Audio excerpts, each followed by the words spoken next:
primarily is the larger range of dance writing, not just criticism or reviewing, the distinction of which I used to know, but I don't know anymore, but I think there is a difference. I think of Denby's work as reviewing, where he does thought pieces. I hope you someday read Denby's writing, where he gives you a larger perspective of what is this dance about? What is dance? We don't. I think we have a vocabulary for dance language, but it is important that as you write, you teach about what it is you're looking at, what it is you see. I have sometimes asked students, how many dancers are on the stage? And they say, a few. So, you know, I sometimes just want us to say, two dances moving away from each other, that's what's happening. You see, I feel we need a vocabulary of basic dance information so that the Shall We Dance, the pop shows on television, and the esoteric modern dance, if it is esoteric anymore, all can be reported with some kind of now language, now visual, now context. Dance writing is larger than reviewing and criticism. That's part of, Keith mentioned it, but we really do have a lot of dance books coming out now. I was just in the San Francisco Library. There is a lot of dance books coming out. They're not always accessible because they are now become, as Paul's writing said today, specialized vocabulary dealing with the sociology of dance and dealing with the aesthetics. But I do feel that within that, we are getting a larger vocabulary that still needs to come and say, dancing is this experience. Dancing is this part of our lives. Dancing is energy. Dancing is sexuality. Dancing is excitement. And that's the basic bridge that I would like to see built, as well as more people just having basic dance education in their daily life, schools and out of school and in family conversations. And I went to this, you know, burning the floor, and I did this, and let me, as Paul Parrish would do, jump, let me show you what it was like. And that's what I'd like to see also on the internet, more people showing us, even with their own expressive behavior, what it was like to see and be in the dance world. So my thoughts are about dance education, larger dance writing, and finding some real good fundamental language by which we all can participate in the discourse. Well, can I just say something? One of the things which, of course, has happened within the internet, which is really quite wonderful about YouTube, you can see a lot of dance on YouTube these days. I mean, I have a friend, and she's a scholar, and she had to write a piece on Twyla Tharp, and she could not get Twyla Tharp to release the tape, and she managed to put the whole dance together by watching different segments of YouTube. So in that way, I mean, internet has been absolutely fantastic. Jess? Check. There are, about 8 million things to respond to or say. But I think one of the things that strikes me is around, even though we have this access to an practically infinite amount of information, how regional and local our awarenesses still are often, either through our connections to our friendship circle on Facebook, or the people that send us forwarded emails, or the actual people that I sit in class with during the day, that all of those connections are really shaping what I read on a fairly active basis. And I mean, I have my inbox is filled with things from Keith saying, "This is great. You should read this," you know, and I get to about 1/10 of it.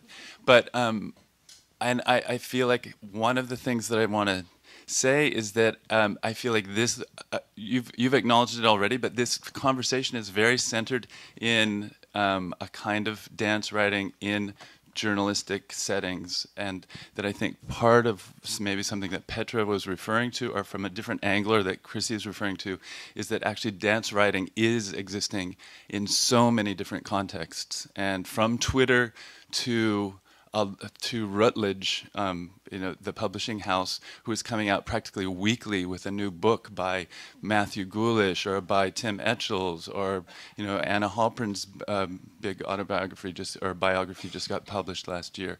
It's like there's so much to read about dance right now, and on the internet there already exist an amazing wealth of sites like Sarma out of Belgium on dance criticism. It's like you go to it a couple of times and there's just so much to read about what people are doing, and it's in English. We're spoiled. People whose first language is German and French and Flemish and Croatian are all writing about dance all the time, every week, in English. And we can go and read about it without having to learn a second language. And if we want to learn a second language, there's a lot of writing happening in French and German and Croatian as well.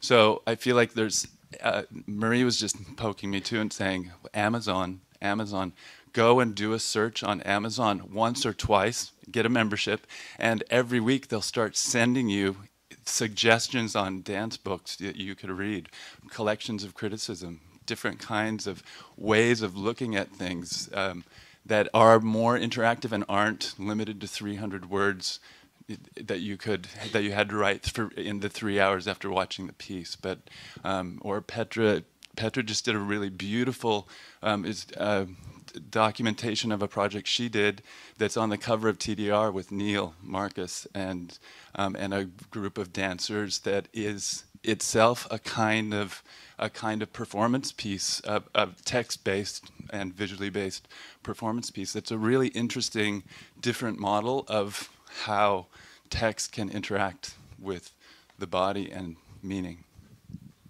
Okay. So we have one person in the back. Yes. Hello. Hi. Thanks for all of your insight and information. It's really lovely to actually hear it instead of read it. I am born and raised in San Francisco. I'm multiracial female, and I went to public schools all my life here. And I have a very different view of my city than what it looks like now. And for me, dance performance reflects culture and life and emotions and landscape. And what I read in the paper and what I see promoted does not reflect the city I grew up in. And for me, it's heartbreaking. And I've lived in New York for 5 years. I've done that. I've danced for Philadelphia, for Robert Moses, for Nathan Trice, and I'm a director of my own company now. But it's been backbreaking to get my name out, and I'm born and raised in this city. And for me, it makes no sense. And we are sitting here talking about modern dance. What about Afro-Cuban? What about West African? What about Senegalese? What about... There's so many forms that I don't understand. It's all in the genre of dance that I don't understand why we're not talking about. Obviously, I have a lot of emotions about this, but this is a very important form, and I really feel like my perspective as a native San Franciscan who has taught in Bayview, Fillmore, Mission. I don't see those kids dancing professionally here in this city, and that's a problem. They have to move to Richmond, to move to different communities. I never see choreographers born and raised in this city, and it's upsetting to me. And I don't know why I only see postmodern white dance being written about. I love you all, though. Thanks. Thank you. Great. Comments on that from the panel? Well, I'll just say that so that some of the writers on the panel don't have to defend themselves, but I think Rita's got a pretty broad view. I think Rachel sees a fairly broad view of work. So there's for sure not just only white work being written about by those writers, for sure. And I have a lot less reading of Anne's work. But I mean, the whole idea of modern dance, it's like I'm really not talking about modern dance, anything that I've said all night. So, and I think the idea that you're one of the few people doing old school, as far as I mean, it depends how you look at it. But I'm so prejudiced against modern dance that I just feel like I see it everywhere. I saw Sean Dorsey's last show, and it's like you wouldn't think, oh, Sean Dorsey, this trans man doing performance with text and this, but when you watch it, it's modern dance. The back attitude turns, the way they touch each other,